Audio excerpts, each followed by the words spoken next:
Hello, Hi, how are you going I'm doing today? fine. How's it going? I'm good.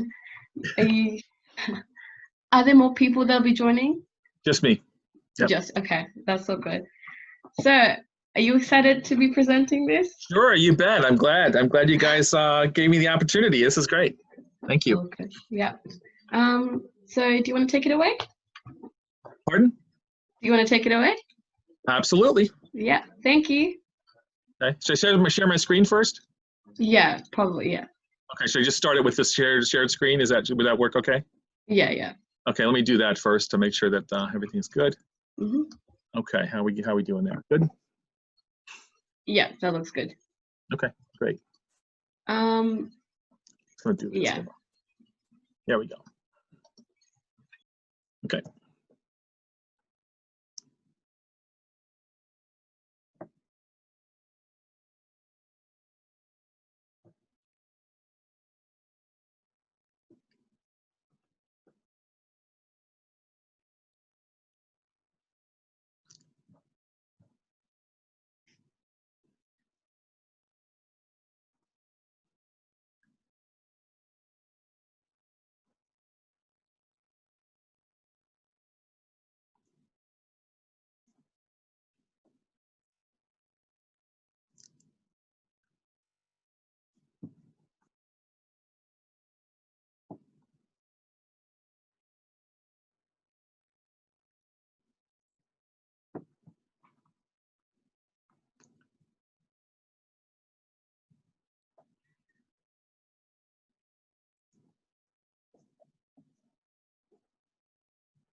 It's almost time, so I'm going to get started in a couple minutes here. I'm going to wait till 11, which is my time, which is a minute away. So welcome, everyone. I'm John Larock. Good morning, good evening, good afternoon to you folks out there. I'm really happy and excited to be sharing some of my experiences of being an FRC mentor with you all. And we're going to have a good time. So bear with me here. I'll just wait another couple minutes or a couple seconds, and then we'll get started.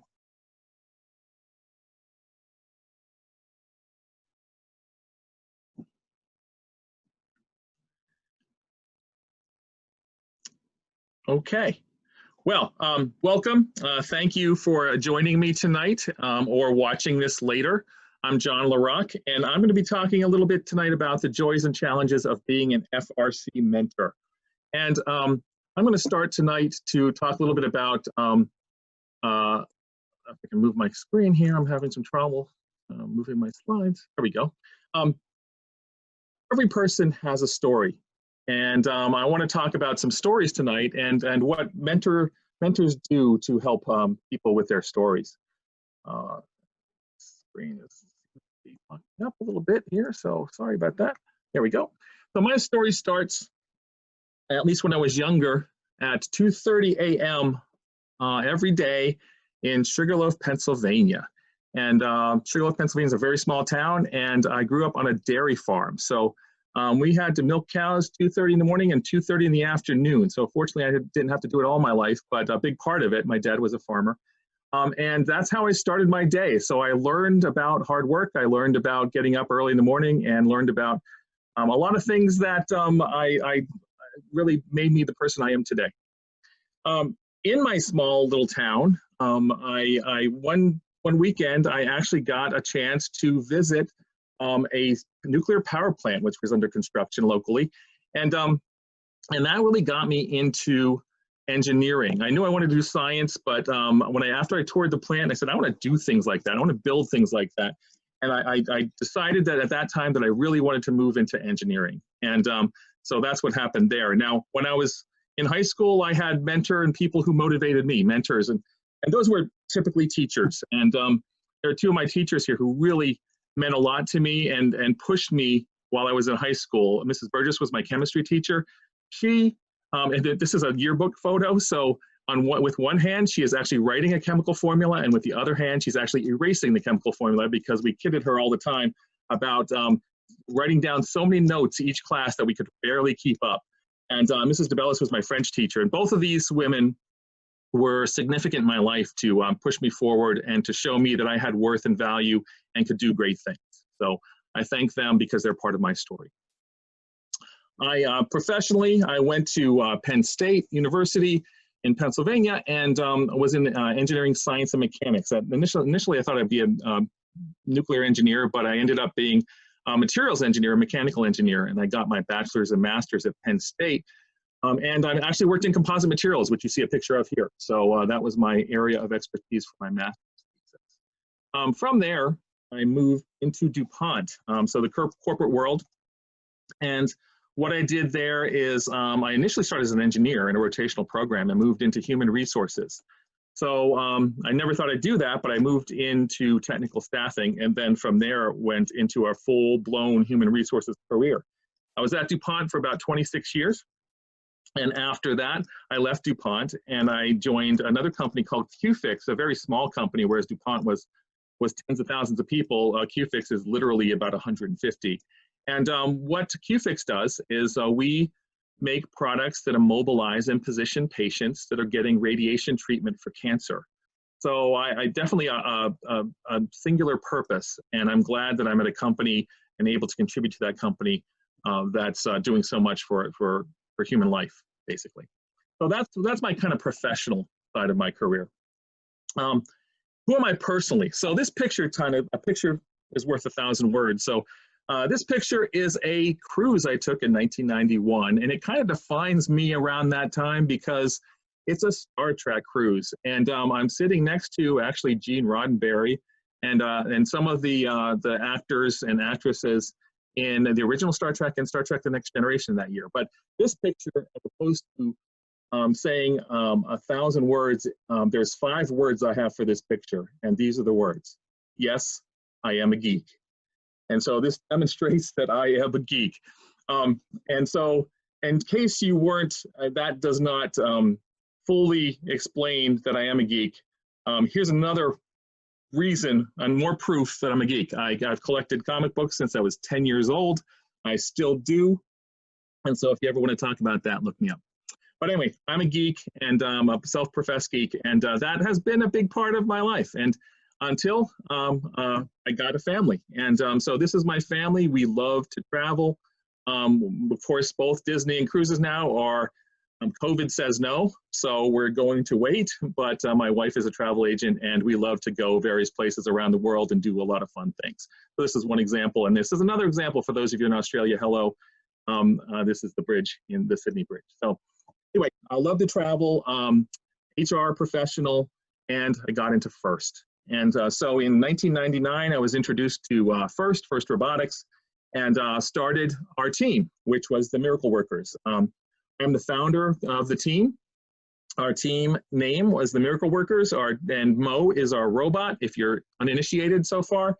And Mo stands for Miracle of Engineering. And so miracles are all over this team's name. And why is that? Because DuPont was our main sponsor, and DuPont, the slogan of DuPont at the time was Miracles of Science. And so we thought, we're the Miracles of Engineering. We make the Miracle of Engineering, and we're the Miracle Workers.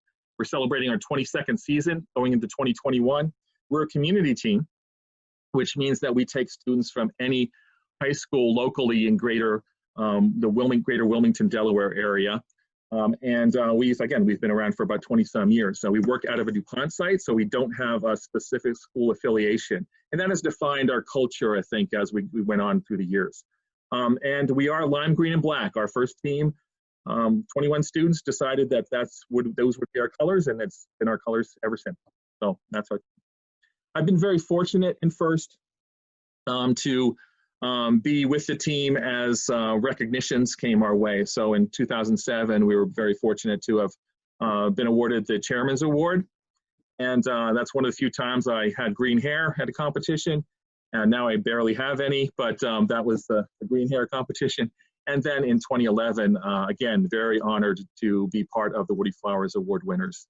And that's we'll talk about that in a minute. In fact, in seconds, because I thought about this presentation, and really, after giving you a little bit of background about me, which I always like to do, is to talk about what I'm thinking about regarding FRC mentors. So it got me thinking, what defines an FRC mentor? What is special about an FRC mentor? And so I wanted to share these pictures here are with some great mentors I've been able to work and interact and be with some fantastic mentors in FRC. And the top photo is our Woody Flowers Award winners a couple years ago in 2015. Obviously, we have the founder of, one of the co-founders of FIRST, Dr. William P. Murphy, Jr., in the center of the photo, and obviously Woody Flowers next to him. If you don't know much about Dr. William P. Murphy, Jr., please look him up on Wikipedia. He is part of why we're all here. And he has and continues to have a fantastic life. He should be turning 97 later this year. And just look him up, because it's fantastic stuff that he's done for society in addition to FIRST. And on the bottom here is our Hall of Fame forum a couple years ago, probably at Detroit. And obviously working with a lot of great Hall of Fame team members and representatives and mentors in that group. So again, I'm very blessed to have been working with all these mentors. So when I think about it, I think what are the responsibilities and roles of an FRC mentor? Now your mileage may vary, but here's what I came up with when I was thinking about it. First off, we're teachers.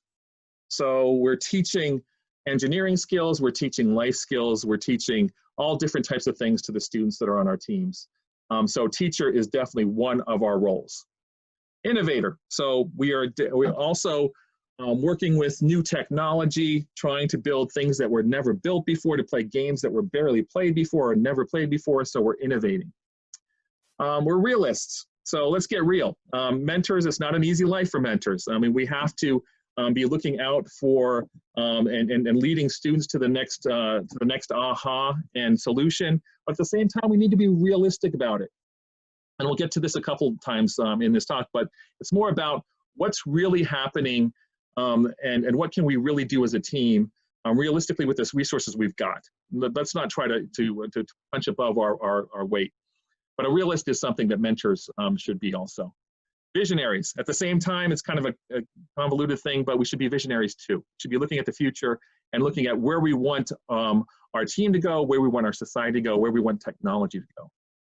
And dreamers. Obviously, we're dreaming about what our robots will be looking like. We're dreaming about what our teams should be looking like. And I think through gracious professionalism, we're dreaming what society and the world should be looking like as we go forward. So that's our job too, and our responsibility as dreamers. Motivators, obviously, we'll talk a little bit more about that as we go too. Not everybody is eager to get out of the gate when you open it. So part of our job is to help motivate individuals to be effective parts of our team and to be successful and to be involved. Sometimes though, we also have to be mediators. So we have to hold off people from doing what humans do, is argue and complain and basically make life not easy for one another. So part of our job is to mediate that and to make the team more successful and to work together. At times too, obviously people are people and have challenges and issues and problems, and we're there to counsel. Not only counsel personally, but also counsel professionally to help guide students to certain careers and certain skills and areas they can use their skills.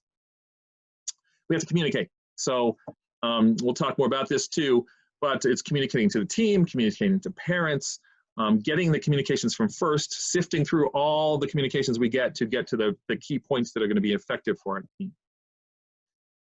We're also fundraisers, so the list keeps going if you haven't figured this out yet. We're fundraisers too, so we are raising money for our teams to sustain them, so we find various things to do to raise money. Speaking of money, we're money managers also. FIRST, as we all know, is not an inexpensive venture. So we have to raise the funds to keep going and sustain our teams and to pay for registrations and for travel and for robot parts and for all the things we need to pay for. So we need to be money managers. I know that not all mentors are responsible for all this stuff, but I bet for those mentors who've been in FIRST for a long time, you've done almost all of these jobs, if not all of them. Also project management. So we have a lot of different things that we need to be doing, and we have a very short time to be doing them in to be successful. So being a project manager and juggling a lot of things is important. We have to coach. So FIRST is a sports team in a way. It's the band. It's a very committed activity, and we're working with youth. So youth need to be coached, and sometimes we need to be coached as mentors. But coach is another role that mentors have. We need to cheerlead. Not everything goes well. Not everything goes the way we plan it, and so we have to bring the team up when they're down, and when we're excited, we can cheerlead. And so that's another job that mentors have to do on a regular basis. Now some fun ones. So Uber driver. So I'm sure that almost all mentors have driven students home, have driven students to the meetings, to the school, to catch the bus to go to a competition, to go get food, to go to outreach events. So we're constantly driving people places, and so we are also Uber drivers. We're travel agents, so that's my wife Jeanette. But we are, as we go to competitions, we are working to make sure that we can get the team from point A to point B in the least expensive, most safe way we can do it. So we are all at some point travel agents. We're food deliverers, and I can tell you a little story here briefly. Our first year in FIRST, which is 1999-2000, we didn't know what we were doing, like most teams don't when they're first year. And for almost every meal during our build season was either pizza or subs or hoagies. And it got pretty sickening after a while, but it was the most convenient thing to get, and we just alternated for the whole season. But anyway, food deliverer is another role that the mentors have. Volunteer, obviously, many of us have other roles besides FRC Mentor, and there's a lot of volunteers in the FIRST Mentor grouping. So thank you all for volunteering.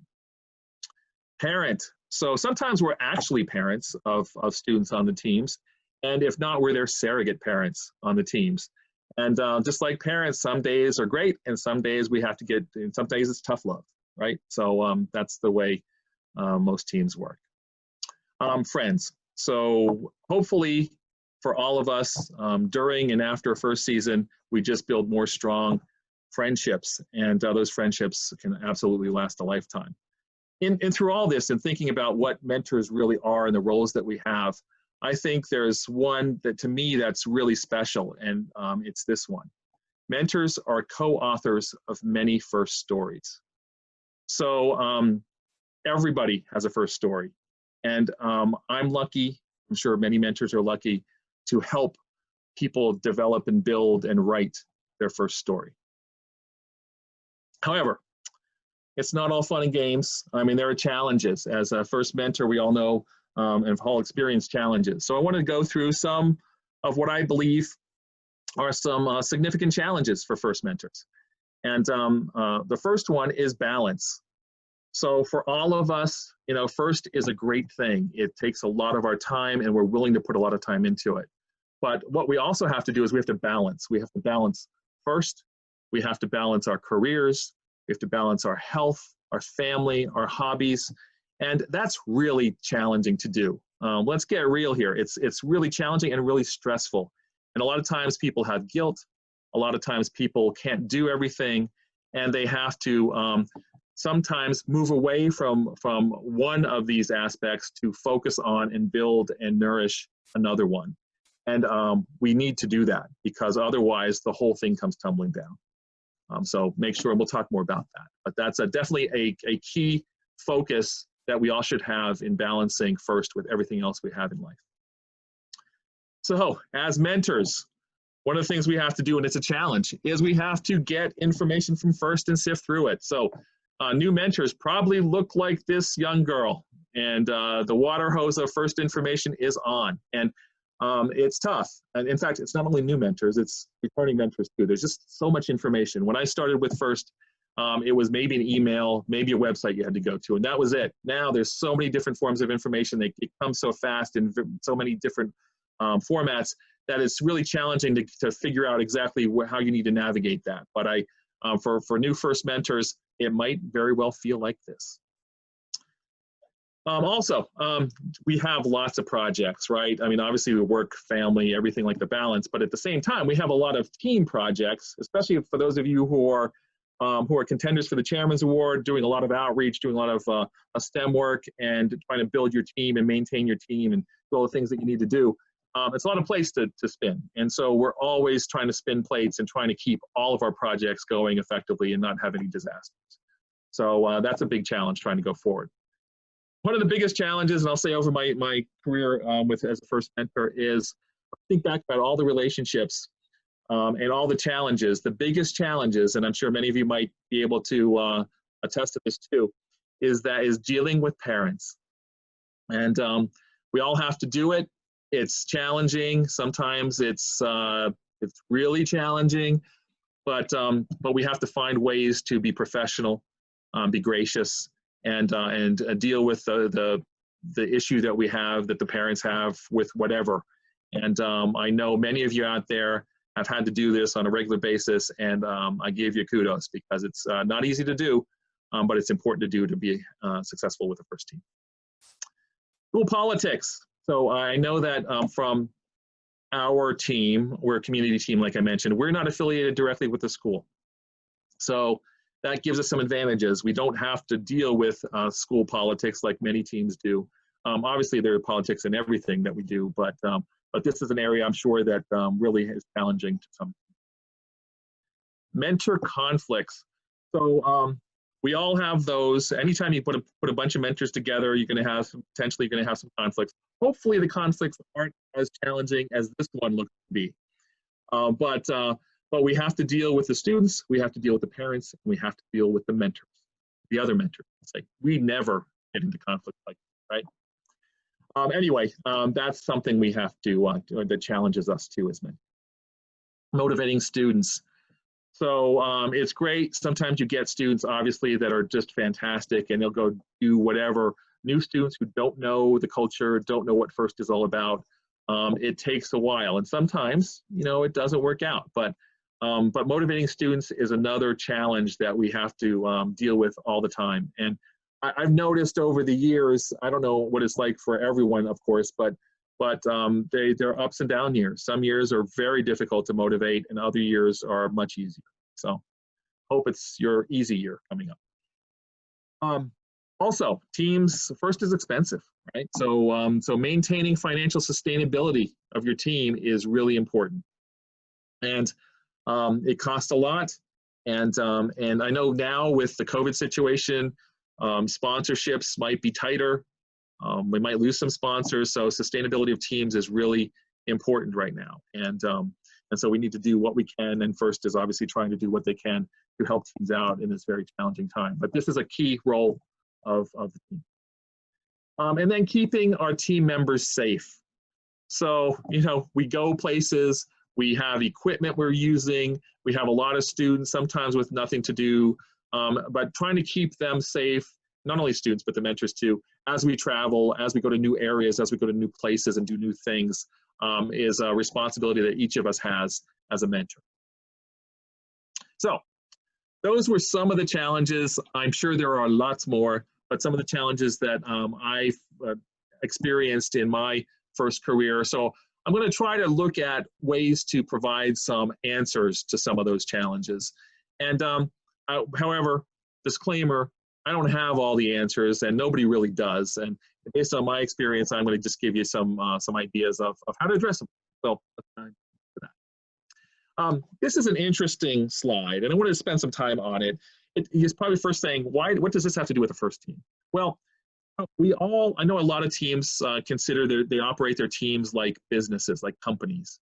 And so if we're going to operate our teams like companies, at least try to, then we should use business solutions to resolve some of our team challenges. Because if our team's like a company, companies are solving problems like this, like we have in different ways. So how do we use that to help our teams?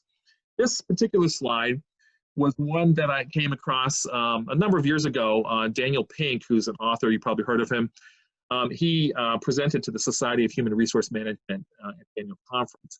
And this was what I got, really the best thing I got out of that conference that year, is that employees have an agreement with employers at their companies, and the agreement has changed over the years. So 25 years ago, the employee, it was a hierarchical relationship. The employee was kind of down at the bottom and the employer was up at the top. And the employee would provide loyalty to the employer, and the employer would provide security to the employee. That was the agreement. And so you can see this for people who've been at companies that started maybe 25 years ago or so, or longer actually, because the employees would be there for 20, 30, sometimes 40 or so years. I know at DuPont, I've had colleagues that were retiring after 40, 50 years at the company.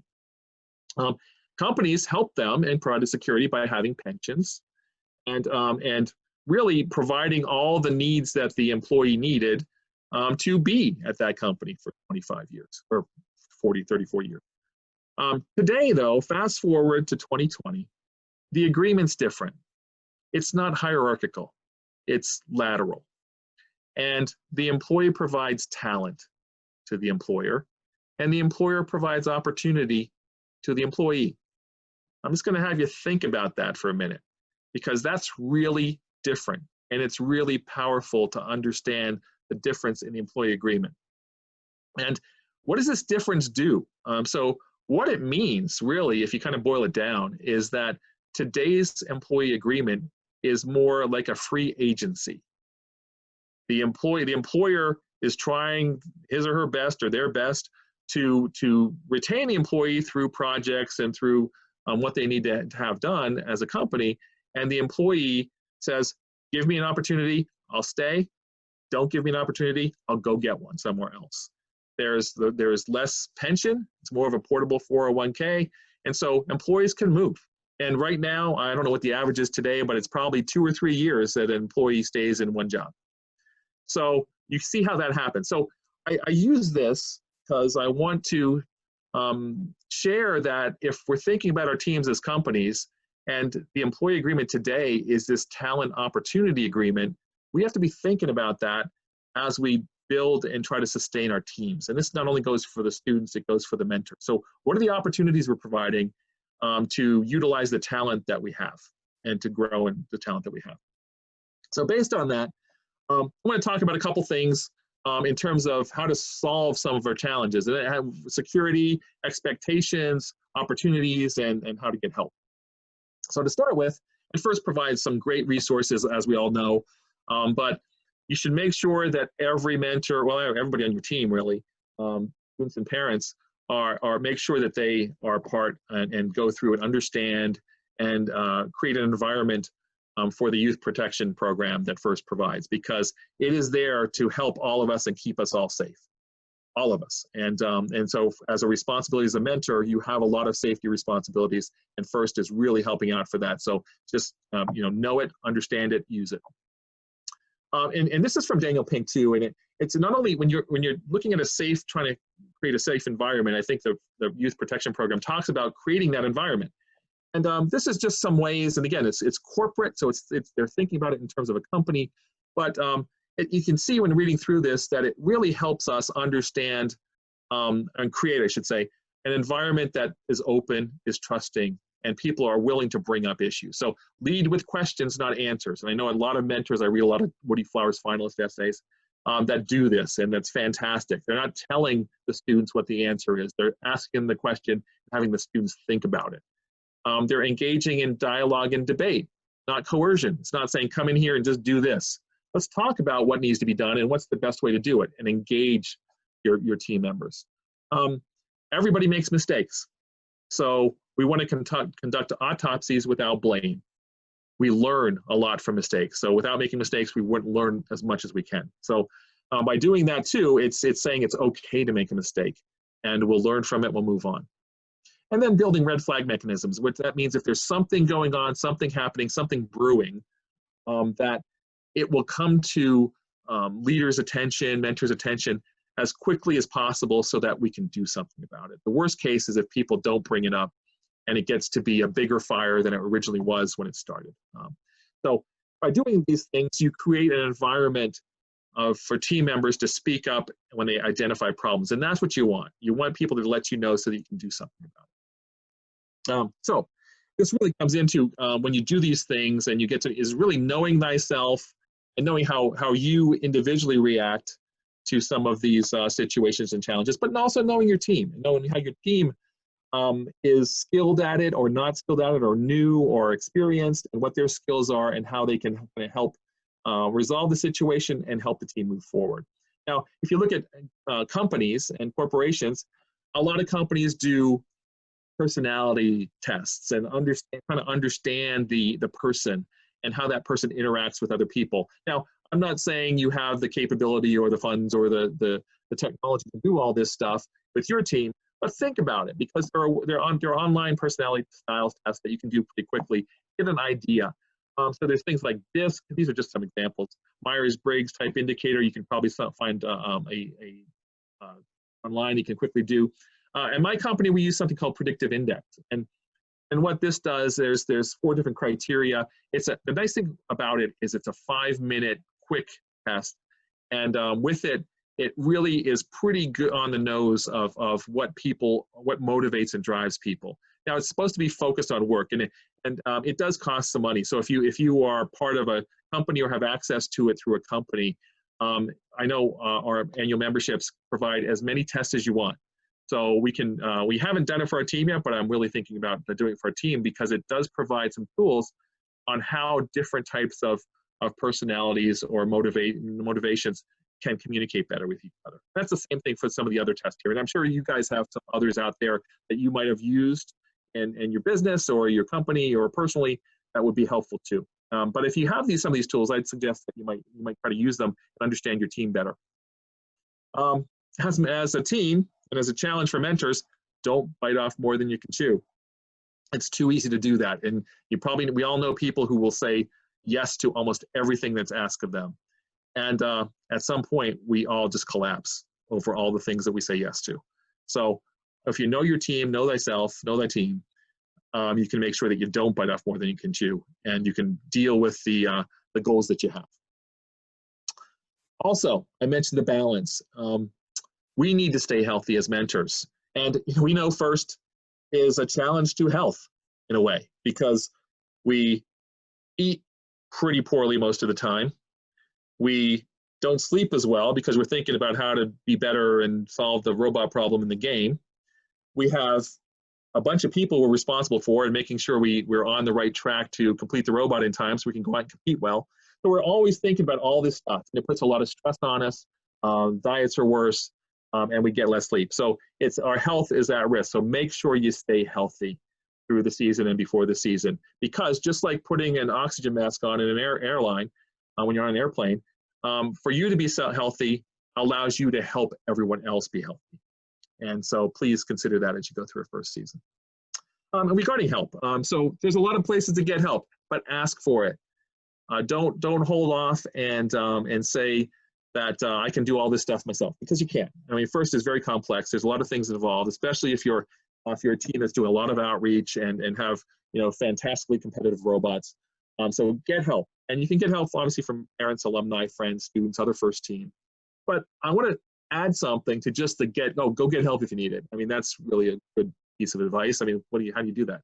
But one thing that I'll suggest is when you go get help and try to get results for that help, ask specific questions, because telling somebody specifically what you need might help you get that help. I had a situation a couple of years ago with our parent group. We have a boosters group, and that group, I had a lot of plans, a lot of thoughts, a lot of committees to form, to do a lot of projects, and but you need leaders for those projects, and so if you're going to do them well.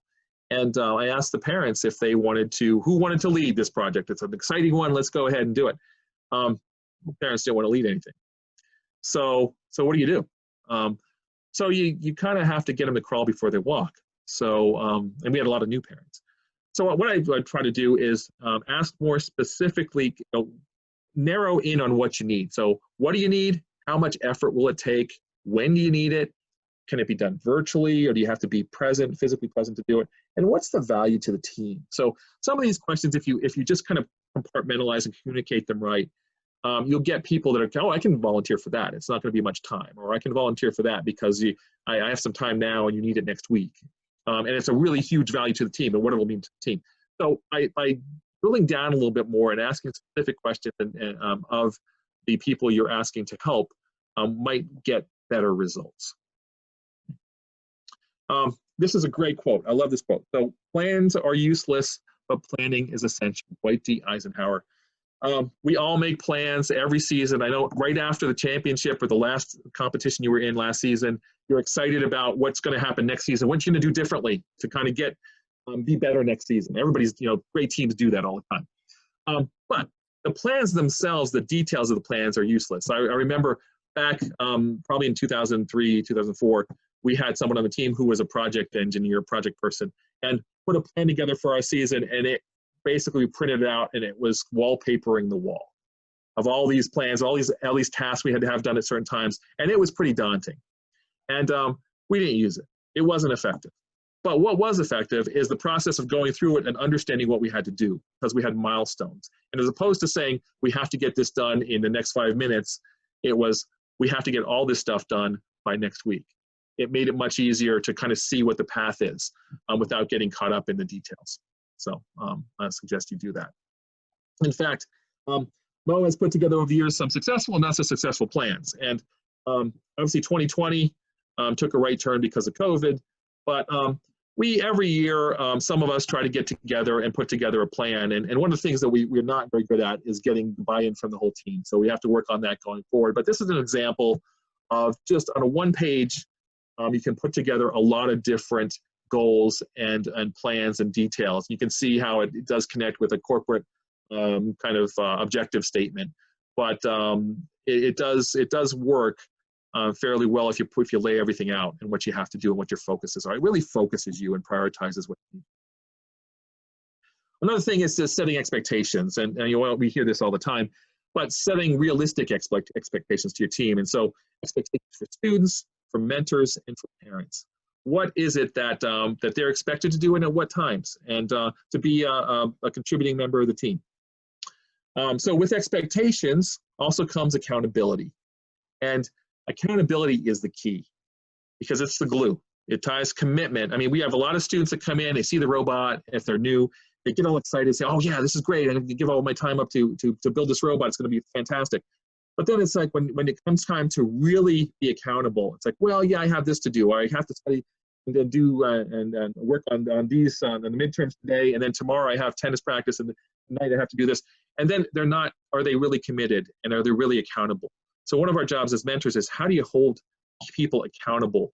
And I think a big part of it is just going through the whole process of setting up expectations, making sure that you hold people accountable to the results, and you be very clear on what the consequences are if they don't have the commitment and get the results.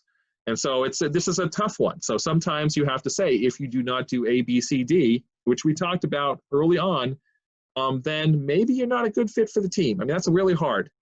But by telling the consequences and sharing consequences of not doing certain things, you're very clear as to what is expected and what you need to do to maintain consistency on the team. And it's only fair to the people that do follow and are accountable.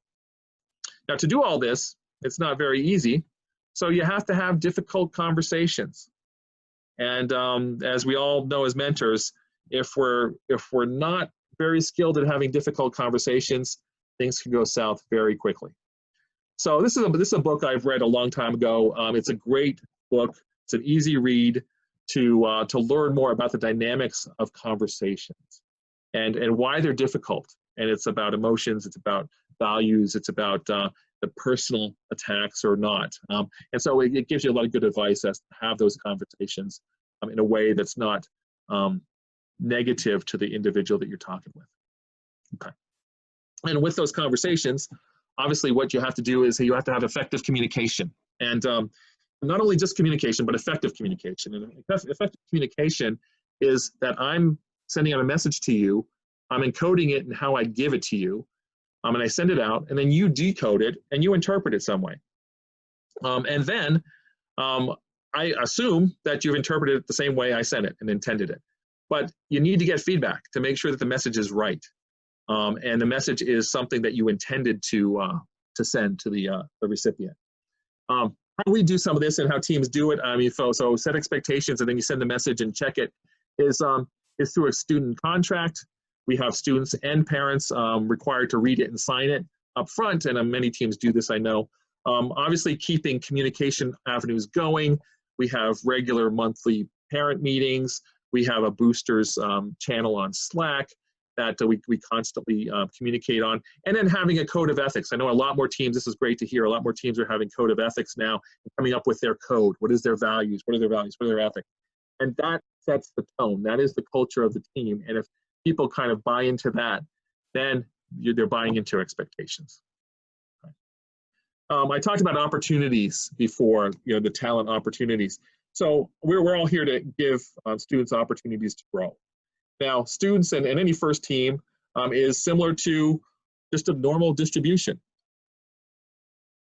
So you have people that are to the right of this distribution that they're taking the initiative. They're going to come on here and they're just going to hit the ground running. They're going to go, go, go.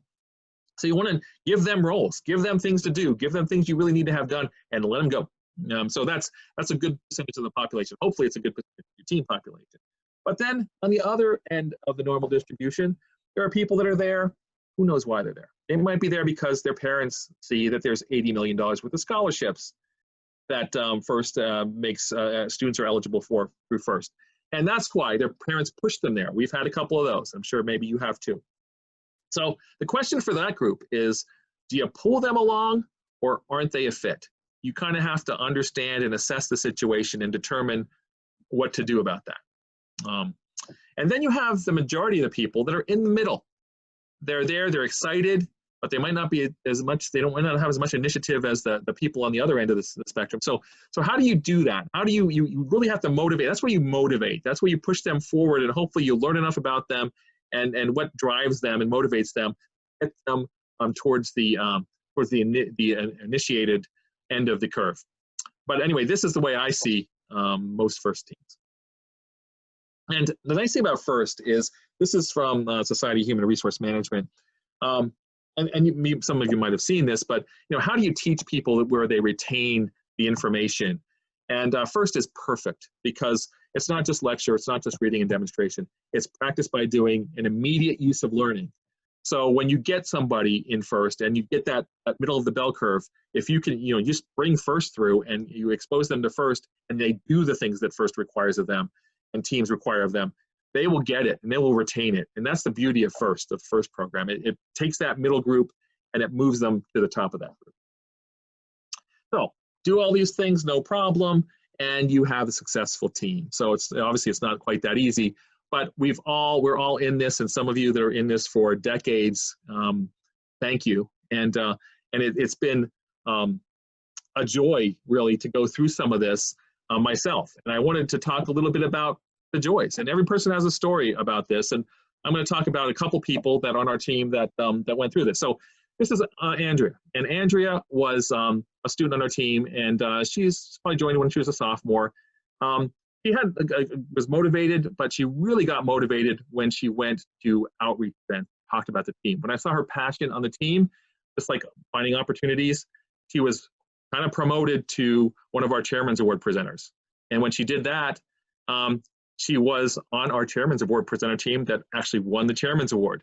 This is her at the Atlanta Championship in 2007, wearing her prom dress, her Mo prom dress, and she actually presented the Chairman's Award in that prom dress. And there's her Woody signing her dress. So it was finding the passion and moving the person to the right role so she can be successful. Here's her. We're very fortunate. After we won the Chairman's Award, we got a trip to the White House. And this is President Bush and Dean at the White House with Andrea. And those are our three Chairman's presenters. You see the picture coming up. Today, she's a senior consultant, customer energy integration at National Grid. She's a bachelor's and master's in mechanical engineering and sustainable energy engineering, and she has her MBA. So I'm very proud to have been a co-author of her story in life. Quickly, just want to talk about Julian. Julian was on the autism scale, and his dad was a DuPont employee, and brought him to the team. And well, the thing about Julian is when he came to the team, he's never been able to engage in an event where he wasn't 50 feet or less away from a parent. And that was our challenge. So in the couple of years he was on the team, he was able to, this is just a great feat because initially his father was with him the whole time. But when the second or third year, he went to the championship, the world championship, on his own with the team. And we were all very supportive of him. And it was a great moment to give him his independence. And if you watch our Chairman's Award video, he has a couple of lines in it. And again, very independent. It was a great honor to have him move through our team and find that independence through FRC. This is Jerome. Jerome grew up in foster homes since he was a couple years old. He came to our team about 17 years old, got excited, got in with the team, fit in really, really well. And he had to leave the team when he reached 18 because he could no longer stay in the foster system. So he was not part of our team his senior year. And he went out and he got himself into trouble. So he ended up being incarcerated. And I actually wrote some letters back and forth with him during his incarceration. And I think he had time to think. And he came out of his incarceration and was really focused. And today, he's an executive producer, composer, audio engineer, and started his own company, Wave Lab Studios. In the bottom left of the screen is him at the Grammys. So he's local here in Wilmington, so we're very proud of what Jerome has accomplished. Kyle Rice, some of you might know Kyle. Kyle was probably our #1 ambassador on our team. And this is him, probably circa 2003, talking with Steve Wozniak of Apple, who was a judge at the championship that year. So Kyle just did some fantastic things. He got us our reading. He started our reading program, which helped us with the Chairman's Award, and did fantastic things at that point. And he's doing fantastic things now. He's a firefighter, EMT, and paramedic. And he's a new dad of Madeline, who's now a little over 3 months old. So there's daddy and daughter. Fantastic picture.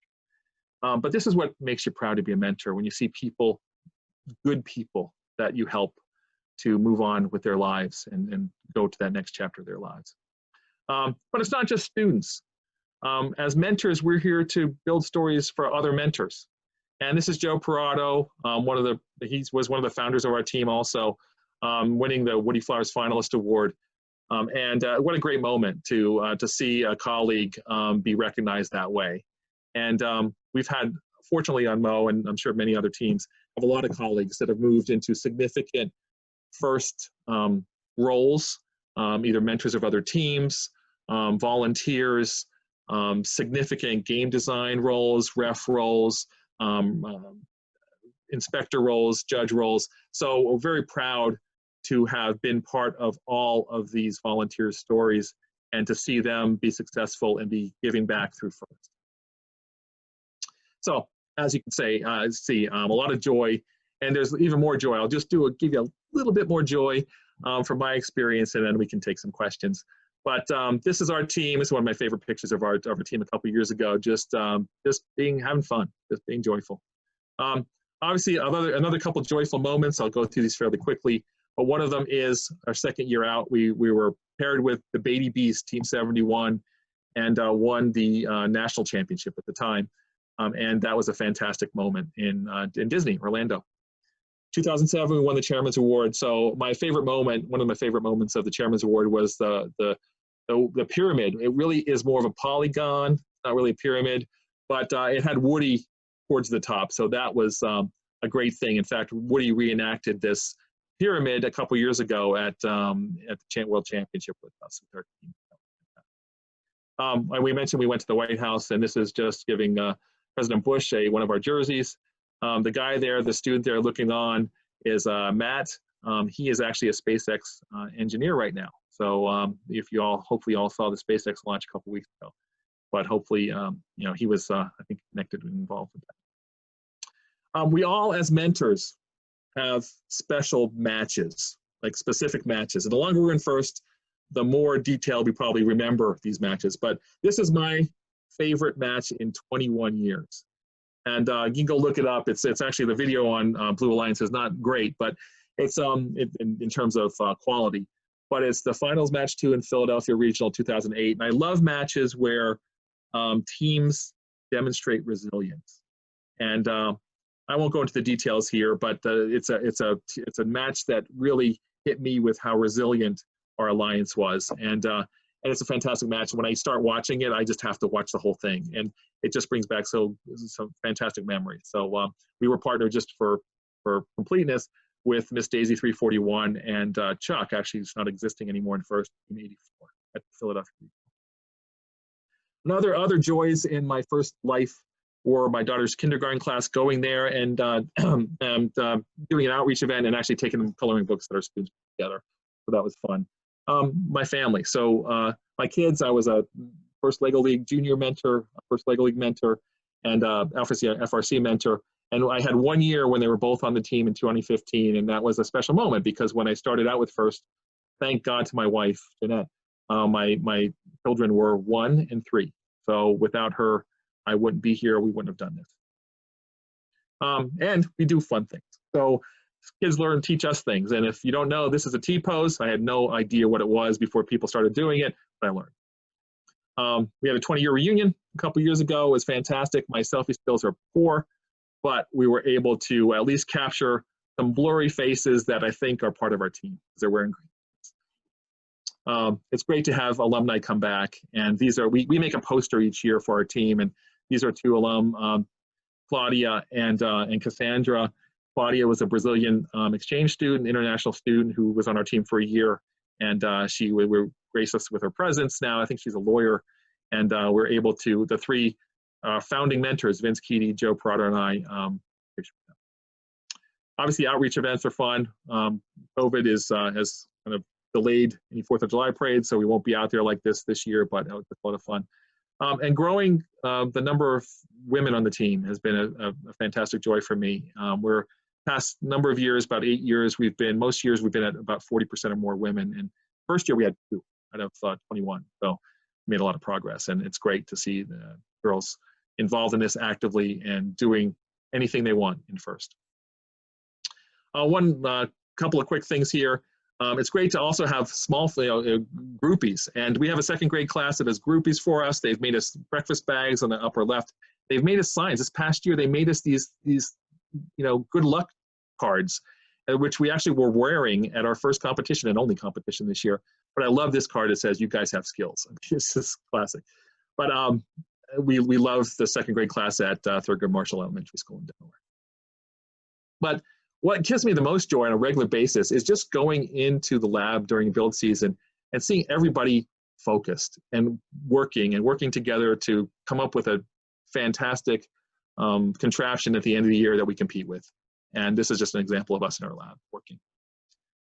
So that's us. That's 365. We're gracious professionals. We make grandmothers proud, and I hope you all do out there too. We have fun and realize that truly great mentors are hard to find, difficult to part with, and impossible to forget. A couple other things, and this is thanks to Coco Ed Patterson. Never get so busy making a living that you forget to make a life. We all are making lives every day when we're mentoring at First. Because what we do is we build good people. And we build lots of people every year. And again, remember that we are co-authors for a lot of First stories. And I'm sure you guys have a lot of them, and I'd love to hear them someday. Given that, I think I'm going to end this, but before that, the mentor, the quintessential mentor for First, Woody Flowers. I just want to say thank you, Woody, for everything you've done for us. Your legacy lives on in us and in First, and we will never, ever forget you, and we miss you. So just like Woody would do, I've put this in. I'm not going to talk about it all, but just to show that I read. I have a lot of things here that I've read, and I would recommend them to you, so it'll be in the presentation. You can get it. And that's about it. So thank you for your time, and I hope if there's any questions, I'll be happy to take them. Yep. So thank you for that. That was a really insightful presentation. I really enjoyed it myself. Now on to the questions. So first question.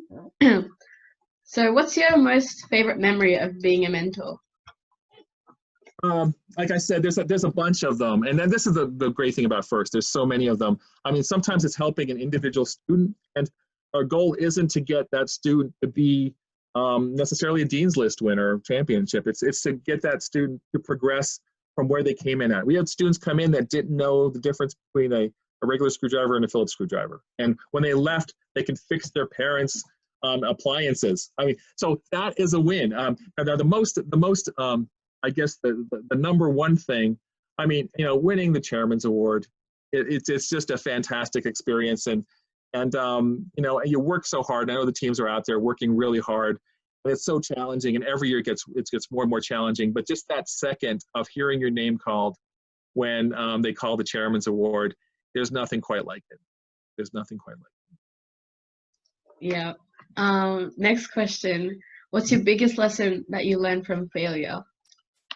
From failure, I think the biggest lesson, and if you've come to the chairman's chats, I've said this before, you get cocky when you're successful. And FIRST just started regionals, regional chairman's awards, and we applied when the first year it was a regional chairman's award. We won one, and it was like, oh, this is great, we're awesome, you know. And but you're not really all that awesome. And what happened is the next year we just kind of kept going. We thought we'd just do the same things, do more of them, we'll be fine, without really thinking. And we were doing it for the award. We weren't doing it because it was the right thing to do. And that year was a tough lesson, but it was a good lesson because it taught us that why we want to do this, why we don't want to do this for the Chairman's Award. We want to do this because it's the right thing to do, and our team members are excited about doing it for our communities. When we got that mindset, it changed how we looked at the Chairman's Award. The Chairman's Award was a secondary thing that we put together because of all the other things that we wanted to do. That was a hard lesson, but it was a necessary lesson, and it really changed our trajectory as a team. Yeah, definitely. Next question. So, since there's so much going on around the world, COVID-19, race relations, and more, what are you doing to help your students cope through this time? Yeah, so that's a good question. You know, I think part of it is just being there, is being accessible. When this all hit, the first thought was, and we have students, like I said, from all different schools, so there's not like school messages coming to students and things like that. So first off, just everybody just needs to do what they need to do to be safe. So we kind of gave everybody a little bit of time to just kind of get into whatever new pattern they were into. And when we thought it was appropriate, we started bringing students back. Now, we couldn't get into our lab, so we couldn't be doing some things that others are doing for the communities. But what we're starting to do now is we're starting to just be there for students and just get together, you know, try to have some fun and try to see where people are. And it's hard to communicate a lot virtually when you talk about specific issues, right, and concerns. But I think that with some levity, but just really getting together and being together with people for right now is what we're going to do. And hopefully we'll see how things change over time. You know, we might be doing this for a while. And if we have to, then we have to find unique and fun ways, which many teams are doing now, to get through it. Yep, thank you. Next one. What's your favorite season of FRC? My favorite season, you know, I have to say, I go back to my favorite match that I put up here as a chart, and it was Overdrive season, and it was because of that match. I mean, that match was a fantastic match, and it just, when I talk about the seasons of FIRST, I mean, the games, obviously there's favorite games and things like that, but that match just meant so much to the team, and it was about resilience, and I think that's why that's my favorite. It's hard. It's like a favorite child, you know. How do you pick one? But that's a favorite memory of a really good season. Yeah, resilience is pretty important in everyday life. Yeah. Sure, you bet. So during these times, what keeps you motivated and moving every day? You know, I'm right now we're in the process of we go out at the end of our school year, which is like May, June. And we go to high schools and we recruit. Now we weren't able to do that because the schools were closed. So we're doing recruiting virtually. And it's exciting for me because I get to really talk to new students and parents, and we're doing it all via Zoom, about FIRST. And many of them don't even know about it. it's because we go to different schools and we pull new people in every year. So to me, it's exciting to really be showing students what FIRST is all about and their first experience just by showing some videos and talking about the program and things like that. That's exciting to me, and I can see the potential in these students from the beginning. That's what I really enjoy doing at this point in time. Yeah. Last question, I think. How do you avoid burnout after 20 years? What is the greatest new challenge you're facing right now? The new challenge is to keep it going. I mean, it's, it's keeping this thing, and for those of you who are mentors out there and, going through your decades of mentoring, it's ups and downs. I mean, the reality of being a mentor is that some years you're great and you're like, I'm pumped, I'm going to keep going and do this forever.